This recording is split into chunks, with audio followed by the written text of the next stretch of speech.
On tu je na to. Ale že ty si sa postavil do cesty tomu, aby sme dokázali sa vecne baviť o riešení problémov, to ma naozaj prekvapuje. Ďakujem. Faktické poznámky pani poslanci Vašečka, Šipošová, Lina, Nicholsonová a Kufa. 5 pánov poslancov, 6 pán Viskupič. Uzatvára možnosť prijať sa s faktickou poznámkou. Slovo má pán poslanec Vašečka. Ďakujem. Martin, chcem povedať, že celkom dobré vystúpenie, ten záver bol troška taký profesorský, trocha mi to prekáža, keď tak hodnotíš celú situáciu Štefana, Alojza, troška viac pokory by som povedal, ale inak chcem reagovať teda k obsahu. Jedna z vecí, ktoré nemyslím si, že si ich primárne spomínal úmyselne, ale povedal si ich, že treba akoby zasiahnuť, pretože ten králičí spôsob, tak si to nazval, nie je dobrý. No v každom prípade je úplnou voľbou rodičov, aký spôsob svojho prístupu k rodičovstvu si zvolia. Áno, môže byť, že ho niekto sociálne zneužíva, ale to je úplne iná téma a úplne niekde inde sa nastavuje. Ale v každom prípade je to úloha a rozhodnutie tých rodičov, ako si zvolia ten spôsob. To, čo môžeme robiť ako spoločnosť, je ponúkať osvetu, nech si rodičia vyberú. Napríklad ja s mojou manželkou sme si vybrali, že nebudeme používať žiadnu antikoncepciu, sme s tým veľmi spokojní, máme 4 deti, ak budeme čakať ďalšie, budeme sa tomu veľmi tešiť. Ďalšia vec, ktorá tam bola spomenutá, že nie všetci rodičia sú osvietení. Nie som si celkom istý, či ten najdôležitejšia hodnota pre rodičovstvo je osvietenosť, aspoň v takom zmysle, ktorý ponúkajú možno ľudia ako ty. Byť osvieteným sa dá pochopiť aj v dobrom slova zmysle, ale v každom prípade sú to rodičia a je tam tá rodičovská láska a sloboda. Nechal by som to na to a rozšiel by som ponuky, z ktorých si môžu slobodne vybrať tak, ako budú chceť. Nežiaduce následky by som riešil inak. A dobre vieme, že častokrát to, čo si tak dehonestujúco nazval, že králičí spôsob, vyplýva skôr z chudoby a z zanedbania určitej sociálnej skupiny, nie z toho, že by tí ľudia boli, nezodpovední alebo zlí. Takže treba sa zamerať na tieto sociálne a ekonomické problémy a nie nariadovať im niečo. Pani poslankyňa Šipošová. Áno, ďakujem pekne.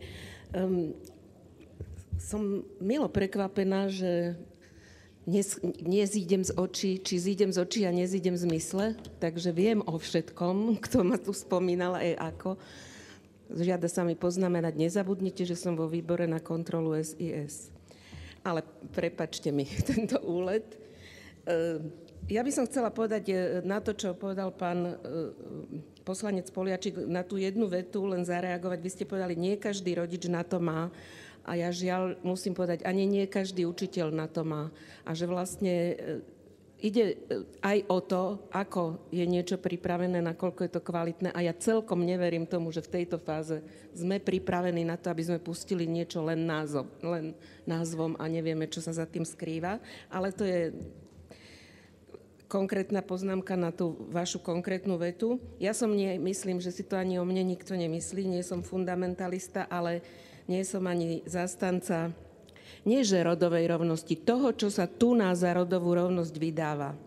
A to, čo mi vadí najviac, je ten spôsob diskusie, ako sa tie dve skupiny vlastne vôbec nepočúvajú, dialog hluchonemých je to, a vlastne nesnažíme sa pochopiť, prečo si druhá strana, ak som jedna strana alebo druhá strana, myslí to, čo si myslí a prečo jej stojí za to bojovať. Ja idem teraz z diskusie z rozhlasu s pani Pietruchovou, takže pánovi poslancovi Hlinovi ešte dodatočne vysvetlím, prečo som nemohla vystúpiť v rozprave. Ďakujem vám. Pán poslanec Hlina. Ďakujem veľmi pekne. Ja kolegovi Poliačkovi poviem, že ako približne to prebiehalo. Včera večer som si robil prípravu na dnes, pozerám, čo pôjde, pozerám Nicholsonu a idem si pozrieť, čo navrhuje. Ešte vrajem manželke, že idem sa pozrieť, že čo tá Nicholsona navrhuje. Pozerám, som teda povinná školská, sa mi to javilo ako pozitívne, rozkliknem, potom ma tam zaujala tá tvrdá formulácia, ktorú som spomínal, potom mi to nedalo, urobil som si komparované znenie a áno, to ma hnevá, lebo možno si začal dobre, že máme problém, identifikujeme problém, navrhujeme riešenia, ale niekedy zatiahnete ručnú brzdu v plnej rýchlosti. Na čo tam vkladáte povinnú sexuálnu výchovu od 5. do 9. roka a ešte nepripúšťate alternovanie. Proste to je celé. To je celé. A pán kolega, ja teda som sa na filozofa nikdy nehral. Ja pripúšťam teda, že som teda na to možno mentálne nie až tak, však som ani vysokú neskončil, na rozdiel tu od kolegov, ktorí tých korešpondenčných možno aj 2.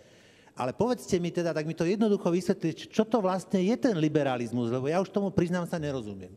Takže vy hovoríte, že sloboda rodiča rozhodnúť o tom, čo sa jeho dieťa bude učiť, je menšia ako právo dieťaťa na informácie? Dobre. Prečo ale potom pani kolegyňa Nikolsonová, akožto vaša členka liberálneho klubu, upiera to právo deťom na cirkevných školách? Rozumiete, čo sú tie deti? Sú iné? Oni majú cajch? Alebo čo sú to? To je geto, to už sú talibánci, to už je... prosím vás pekne, ak niekto chce nosiť na sebe vysačku, že je liberál, tak prípadne pomôžte aj mne jednoduchému chlapcovi z Oravy a povedzte mi, že v čom to je ten liberalizmus. Pán poslanec Kufa. Ďakujem za slovo. Nesúhlasím s tým, že každé tretie dieťa je vystavované násiliu. Myslím si, že je to čosi, s čím sa operuje zase s číslami nejakými veľkými, aby sme tu možno nastrašili túto našu spoločnosť. Ja mám 7 detí a nemyslím si, že ani jedno, že by bolo týrané. Naopak sú milované a ich akceptujeme. Máme 7 detí. A tak to už si môžeš odprezentovať vo svojej faktickej poznámke, Martin. Môžeš reagovať. Ty si to spomenul v tej rozprave, že spomenul si slovné spojenie sexualizácia mládeže, lenže tu ide o sexualizáciu detí. Nielen mládeže, ale deti, lebo sa to zavádza na základnej školy od 5. do 9. ročníka. Tak si to povedal. Ale predkladáte návrh zákona, ktorý sa volá výchova k zodpovednému rodičovstvu. Tu zase čosi iné. Tak vy tiež sa naučte rozprávať tou istou retorikou. Myslím si, že asi ani ty nepoznáš a nevieš, čo je ten liberalizmus, lebo kolega Hlina, keď tu na Dodo vystúpil, tak vám to povedal. Vy, takí liberáli, idete tu na uvádzať povinnosti. Povinnú predškolskú dochádzku a samé len povinnosti. Není to. A na druhej strane nerešpektujete slobodu rodičov.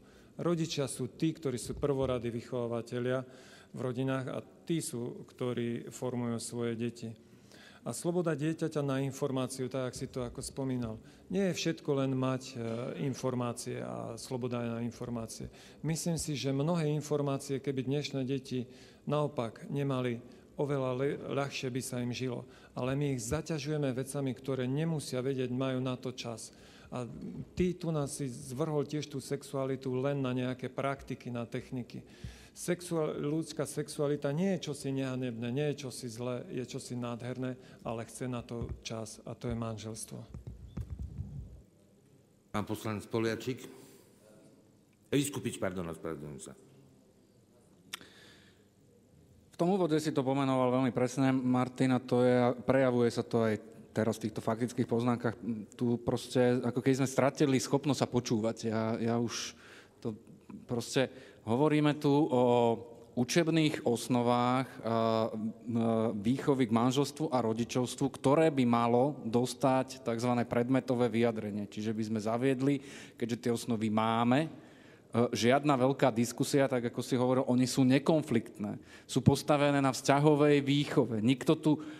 Niekto si tu vymyslí termín, dostane ho sem do debaty, nazve to sexuálnou výchovou, a nakoniec ešte nás obviní z toho, že zavádzame sexuálnu výchovu, pritom stále sme na pôde zavedenia schválených osnov, podľa ktorých dnes učia tie deti. Tam, kde sa rozhodli, že budú zapracované v 5 predmetoch učiť. Tento zákon nehovorí nič iné, len dajme tomu predmetovú strechu, pretože súhlasím s pánom profesorom Froncom, že každý jeden predmet má svoje učebné osnovy. Naopak to ale neplatí v tomto prípade, že máme tu učebné osnovy a nemáme predmet. Tie osnovy sú verejné od roku 2010 a podľa mňa neexistuje reálny, racionálny argument, prečo by sme tomu nemali dať predmetovú strechu a neučili deti podľa týchto schválených osnov. Nejdeme nikam nad rámec, nevulgarizujeme, nebulvarizujeme, Nejdeme decka učiť niečo, čo nie je prístupné ich veku. Bodka. Reakciou pán poslanec Poliačik na faktické poznámky. Alojz v jednej veci teda si ma presvedčil a aby som teda bol konzistentný liberál, keď to prejde do druhého čítania, tak dá